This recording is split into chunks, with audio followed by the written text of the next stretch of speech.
हरे कृष्णा, राधे राधे। कैसे हो आप सब लोग? आशा करती हूँ मेरे सारे फ्रेंड्स बहुत अच्छे हैं। तो चल रहा है बैसाख की महीना, जो कि हमारे लड्डू गोपाल जी यानी कि हमारे कान्हा जी को बहुत प्रिय होते हैं। बैसाख के महीने में बहुत लोग बहुत सारा नियम उठाते हैं, जिसके बारे में डिटेल्स वीडियो मैंने शेयर किया हुआ था। पर अगर किसी ने बैसाख के पूरे महीने में नियम नहीं उठा पाए या उस टाइम पे पता नहीं था, जो भी है, जो भी रीज़न के वजह से आप लोगों ने कोई भी नियम नहीं कर पाए, तो बैसाख के महीने में लास्ट 5 दिन जो होता है, मोहिनी एकादशी से लेकर बैसाख पूर्णिमा तक, ये 5 दिनों में कुछ नियम उठाया जाता है, जिससे कि पूरे बैसाख महीने के स्नान दान की पूर्ण फल प्राप्ति होते हैं।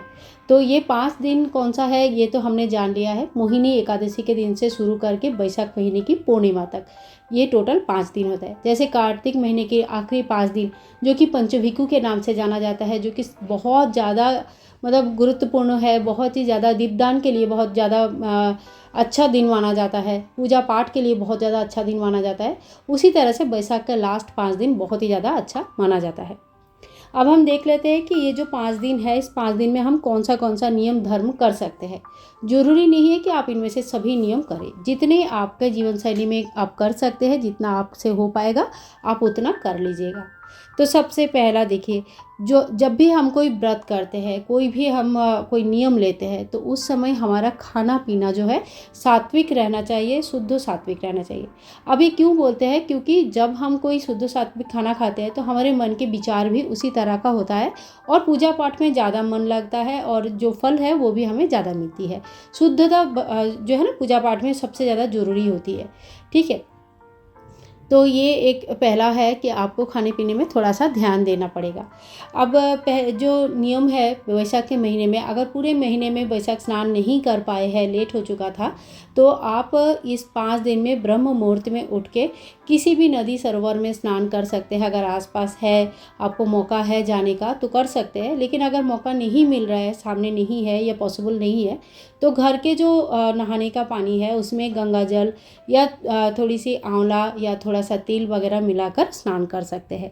देखिए, ये 5 दिन का जो नियम है ना, स्नान का नियम, ये सारे नियम पीरियड्स चलाकालीन नहीं लिया जाता है। तो अगर इस समय आपका मासिक धर्म से आप गुजर रहे हैं तो ये नियम फिर आपके ऊपर लागू नहीं होती है।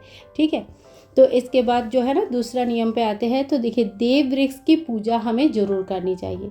देव वृक्ष कौन से होते हैं? तो जैसे तुलसी, वट, पीपल, सामी, केला, आंवला, बेलपत्र, ये सारे देव वृक्ष माना जाता है। और इन सभी देव वृक्ष में तुलसी माता और साथ में पीपल वृक्ष की पूजा करना विशेष महत्व रखता है।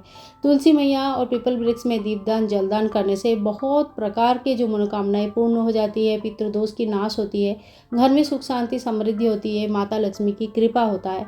तो बहुत सारे हैं, लेकिन ये सारी चीज़ें जो ना नियम के हिसाब से करनी चाहिए। ऐसा नहीं कि एक दिन किया एक दिन नहीं किया, ऐसा नहीं होता है। इन 5 दिनों में भगवान श्री विष्णु नारायण, माता लक्ष्मी, गणेश जी की स्नान पूजा, फूल फल चढ़ाना जरूर कीजिएगा। जो पंचोपचार पूजा होता है, जिसमें सुगंधी चढ़ाया जाता है, यानी कि चंदन लगाया जाता है, पुष्प चढ़ाया जाता है, धूप दिखाया जाता है, दिया अलग से आप एक प्रज्वलित कर सकते हैं और साथ ही में भोग आदि भगवान को दिया जाता है। ठीक है, तो ये जो 5 प्रकार के 5 पंचोपचार पूजा होता है, ये आप भगवान श्री विष्णु नारायण, माता लक्ष्मी की जरूर कीजिएगा। अगर आपके पास फोटो मूर्ति नहीं है तो आप राधा कृष्ण जी की, लड्डू गोपाल जी की, यानी कि कान्हा जी की कोई भी स्वरूप की पूजन इस तरह में कर सकते हैं। शालिग्राम जी की भी पूजा करना बहुत ज़्यादा शुभ माना जाता है। ठीक है, इसके बाद देखिए आते हैं तुलसी मैया की पूजा में। घर में हर सनातनी के घर में तुलसी वृक्ष जरूर होना चाहिए। तुलसी के वृक्ष अगर सूख गई है, लकड़ी वगैरह सूखा हो गया है, तो सूखा लकड़ी का भी बहुत यूजेस होता है। बाद में कभी किसी वीडियो में ज़रूर शेयर करूँगी। तो तुलसी मैया अगर सूख गई है तो आप नया ज़रूर लेके आइए। और अगर आपके घर में तुलसी है, कोशिश कीजिएगा 2-3 से ज़्यादा ही तुलसी रखने के लिए। एक तुलसी मैया का हम पूजन करते हैं, एक तुलसी मैया 2-3 तुलसी मैया और रखिए, जिससे कि आप भोग में तुलसी पत्र चढ़ा सकते हैं। ठीक है, तुलसी पूजा करने से घर में रोग व्याधि आदि दूर हो जाता है, लक्ष्मी मैया का कृपा मिलती है, घर में मतलब सुख शांति समृद्धि रहती है। तो रेगुलर बेसिस पे सुबह और शाम तुलसी जी की पूजा जरूर होनी चाहिए। खास करके बैसाख के महीने में तुलसी मैया को जल चढ़ाना, सुबह और शाम को दिया दिखाना बहुत ही ज़्यादा आवश्यक होता है। ठीक है, नेक्स्ट आती हूँ मैं। तो ये है अखंड दिया। अखंड दिया अक्सर आप सभी को पता है हम लोग नवरात्रि के टाइम पे माता रानी के सामने प्रज्वलित करते हैं पूरा 9 दिन के लिए। इससे हमारे बहुत सारे मनोकामनाएं जो है ना, ये बोल कर हम माता रानी के सामने अखंड दिया प्रज्वलित करते हैं और 9 दिनों तक अगर ये चल जाता है तो बहुत ही ज़्यादा शुभ माना जाता है। इसी तरह से कोई भी इच्छा पूर्ति के लिए, कोई भी आपका मनोकामनाएं पूर्ण करने के लिए, जैसे आपका घर नहीं है, आप घर चाहते हैं, नौकरी चाकरी, बच्चों का विवाह या रिजल्ट अच्छा, पढ़ाई लिखाई, जो भी बहुत सारे लोगों का बहुत सारी चीज़ें ऐसे होते हैं जो जेन्युइनली उनको वो भगवान के पास चाहते हैं कि हाँ मुझे घर चाहिए, हे भगवान मुझे घर चाहिए, मुझे मेरे बच्चों को जॉब चाहिए, मेरे बच्ची की शादी होना है। तो ठीक है, इस तरह का जो मनोभाव जो इच्छा रहता है ना, इसके लिए 5 दिन के लिए आप चाहे तो एक तिल का तेल का या घी का दीपक भगवान श्री विष्णु नारायण माता लक्ष्मी के सामने 5 दिनों तक अखंड दिया का स्थापना कर सकते हैं। इससे क्या होता है कि आपका जो विश्वास है यह अटल अटूट होता है। और देखो, अपना जो विश्वास के साथ जब हम कोई काम करते हैं तो वो धीरे धीरे अपना असर दिखाता है। कोई चीज़ कोई जादू नहीं होती है, 6वें दिन आपका इच्छा पूर्ति हो जाता है ऐसा नहीं है, लेकिन जब कोई विश्वास के साथ अपने कर्मों को पूरी तरह से करते जाते हैं उनकी इच्छा पूर्ति जरूर होता है। ठीक है, इसके बाद नेक्स्ट जो आते हैं 5 नंबर नियम पे आते हैं, तो मंत्र जप करना बहुत ही श्रेष्ठ माना जाता है। आप हरे कृष्ण कृष्ण कृष्ण हरे हरे, हरे राम राम राम हरे हरे, इस महामंत्र का जप कर सकते हैं। 1 माला, 5 माला, 7 माला, 21 माला, जितना आपके पास टाइम है। देखिए, 1 माला जप करने में हार्डली 3 से 4 मिनट, 5 मिनट लगेगा ज़्यादा से ज़्यादा। तो उस हिसाब से आप देख लीजिए 10 मिनट, 15 मिनट, 20 मिनट कितना बैठ सकते हैं, तो उतने ही माला का नियम ले सकते हैं। लेकिन पहले दिन ही जो संकल्प लेंगे वही नियम 5 दिनों तक चलता रहेगा। ठीक है, तो ये हो गया हमारा माला जप। कोई भी मंत्र का जप कर सकते हैं, कोई भी भगवान का मंत्र सुन सकते हैं, भगवान श्री विष्णु नारायण का सहस्त्र नाम सुन सकते हैं, माता लक्ष्मी की चालीसा, कनकधारा स्तोत्र, ये सारी चीज़ें पढ़ा जाता है। और माता लक्ष्मी के जब हम करेंगे तो स्फटिक के माला से कर सकते हैं, चंदन के माला से कर सकते हैं, कमल गट्टे के माला से कर सकते हैं। ठीक है, तुलसी माला जो है, तुलसी माला भगवान श्री विष्णु नारायण को जरूर पहना के रखिए पूरा गर्मी के टाइम पे। कभी कभी क्या होता है, तुलसी के पत्ते इतना अवेलेबल नहीं होता है, ऐसे में अगर आपके पास शालिग्राम जी है, भगवान श्री विष्णु नारायण है, तो उनके तुलसी माला पहना के रखिए। मोर पंख के हवा करना बहुत ही ज़्यादा शुभ माना जाता है। घर की नज़र दोष उतर जाता है और मंदिर की में भगवान को नज़र नहीं लगती है।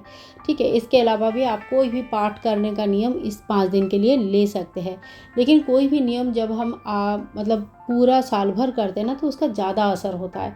ठीक है, तो अपने सुविधा के हिसाब से आप लोग नियम ले सकते हैं। इसके साथ ही हम छोटी तरीके से हवन कर सकते हैं। हवन का विधि कई बार मैंने शेयर किया हुआ है, तो आप अगर हवन ज़्यादा नहीं कर सकते तो छोटी सी लोबन कप आता है, हवन कप आता है, सम्राणी कप आता है, तो उसे भी प्रज्वलित कर सकते हैं, कपूर जला सकते हैं, लौंग कपूर की आरती कर सकते हैं। ठीक है, घर में लौंग कपूर जलाना भी बहुत अच्छा माना जाता है। इससे घर की नज़र दोष जाते हैं, घर में जो डर लगता है बच्चों को या कोई भी बुरी साया है वो चला जाता है। तो ये काम भी इस टाइम पे किया जा सकता है। इसके अलावा देखो, दान हमेशा ही अपने हिसाब से दान करना चाहिए, अपनी सुविधा अनुसार। जल, फल, जूता, चप्पल, छाता, वस्त्र, पैसे, जो भी आपके सामर्थ्य है उस हिसाब से आप दान कर सकते हैं। और last but not the least, जो पितरों के लिए एक दीपदान इस समय 5 दिन जरूर करें। अगर पितरों दोष है तो ये दोष भी चला जाता है।